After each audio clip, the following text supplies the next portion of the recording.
Ok, vamos direto ao ponto. Essa é uma revisão focada na prova para delegado de polícia, olhando exatamente para aqueles tópicos de forense digital que a Fundatec adora cobrar.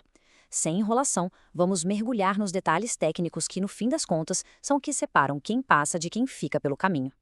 Certo, é aqui que a gente começa a separar os candidatos. Vamos falar daquelas pegadinhas clássicas, sabe? Aquelas que derrubam muita gente boa. E o primeiro ponto é um que sempre aparece. Como analisar aquelas teias de relacionamentos digitais?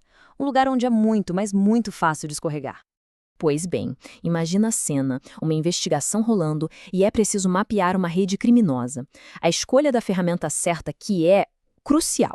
E a banca sabe disso. Ela vai testar exatamente o conhecimento sobre qual é o banco de dados ideal para essa tarefa, focando na diferença entre ser rápido e ser esperto, ou seja, conseguir enxergar o mapa completo das conexões. E a diferença fundamental está bem aqui. Pensa assim, um banco de grafos é aquele quadro de cortiça do detetive, sabe? Com fotos, fios vermelhos ligando todo mundo. Ele foi feito para isso, para mostrar quem se conecta com quem. Agora o chave-valor? Ah, esse é só uma agenda de telefone. É super rápido para achar um número, mas ele não tem a menor ideia de que o fulano é primo do ciclano. Então, para a prova, a palavra mágica é relacionamentos. Ouviu isso? Pensou em grafos. Simples assim. Mudando de assunto agora, mas ainda no mesmo universo, tráfego de rede. O cenário é o seguinte: o perito está lá, monitorando um servidor, e de repente percebe um volume absurdo de dados vazando, saindo por uma portinha digital específica. E essa porta tem um número. E aí vem a pergunta da prova, né? O que diabos significa esse número? Para que serve essa tal de porta 25? É para transferir arquivo? É para um acesso seguro? Ou é alguma outra coisa que o investigador precisa saber na hora? A resposta a isso tem que estar na ponta da língua, é que a porta 25 é do SMTP.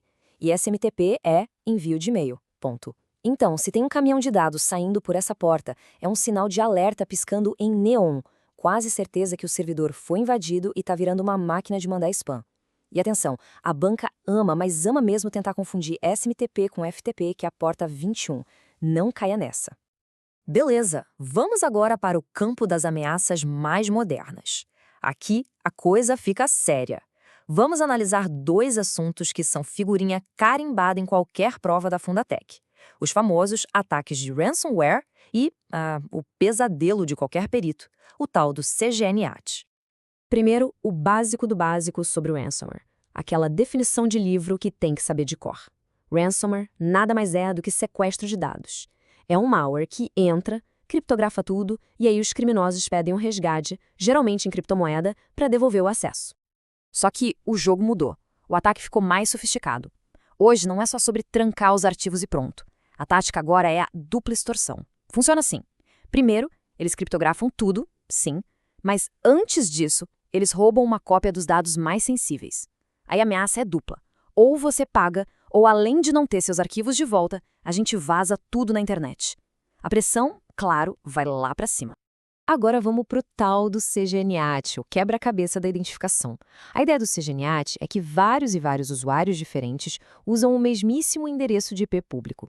É uma economia de IPs para os provedores, só que para uma investigação, isso é um problema gigantesco. E essa frase na tela, ela resume tudo. E essa analogia aqui é perfeita para entender o drama. Pensa que o endereço IP é um prédio residencial gigante, com centenas de apartamentos. A porta de origem é o número do apartamento de onde a ação partiu. Se o provedor não registra qual foi a porta de origem usada em cada conexão, o investigador só sabe que o culpado está naquele prédio. Mas em qual dos 500 apartamentos? Impossível saber. A investigação morre ali. Agora, vamos falar de uma tarefa que é o pão com manteiga do trabalho do delegado: extrair dados de celular. E aqui, o método escolhido para fazer essa extração não é só um detalhe técnico, não. É o que vai definir se uma prova crucial vai ser encontrada ou se vai ficar escondida para sempre. E a diferença entre os métodos é um abismo. A extração lógica é, digamos, educada. Ela pede para o sistema operacional do celular: ei, me dá aí seus contatos, suas fotos. Ela só pega o que está visível. É como pedir para o bibliotecário a lista de livros disponíveis. Agora, a extração física, essa não pede nada. Ela faz uma cópia exata, bit por bit, de toda a memória do aparelho. É como entrar na biblioteca e escanear não só todos os livros, mas também as anotações, os rascunhos no lixo, tudo. É na física que a gente acha o ouro, os arquivos que o suspeito tentou apagar. E quando se fala em extração física, um nome sempre aparece, inclusive em questões de prova. Cellebrite UFED. Essa é a ferramenta padrão ouro para isso. Ela é especialista em iOS, em Android e foi desenvolvida justamente para quebrar senhas, contornar bloqueios e ir fundo no sistema, puxando tudo. Conversas de WhatsApp, Telegram, registros de GPS, tudo mesmo. Para fechar, vamos tocar num ponto que gera uma confusão danada, mas que é absolutamente essencial para montar uma linha do tempo forense que se sustente. A gente precisa entender de uma vez por todas a diferença entre sincronizar e padronizar o tempo no mundo digital. E a confusão mora justamente aqui, nessas duas siglas, NTP e UTC. Uma serve para garantir que os relógios estão certos, a outra serve para que todo mundo fale a mesma língua em termos de fuso horário. A pergunta de $1 milhão é: quem faz o quê? Vamos resolver isso. NTP, o Network Time Protocol, é sobre sincronização. Pensa que ele é um mestre dos relógios. A função dele é ir em todos os computadores, servidores, roteadores e garantir que todos eles estejam marcando exatamente a mesma hora, no mesmo milissegundo. Já o UTC, o Tempo Universal Coordenado, é sobre padronização. Ele é o fuso horário de referência, o horário de Greenwich que todo mundo usa para não ter confusão. Na perícia, sem NTP, a coisa desanda.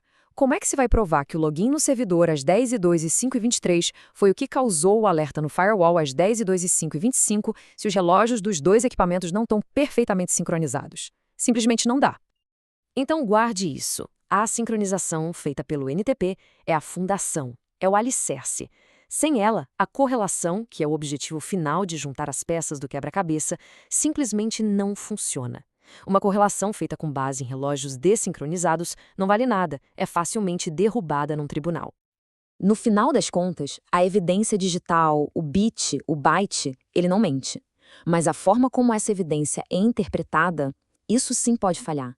E essa interpretação depende totalmente da precisão da análise técnica.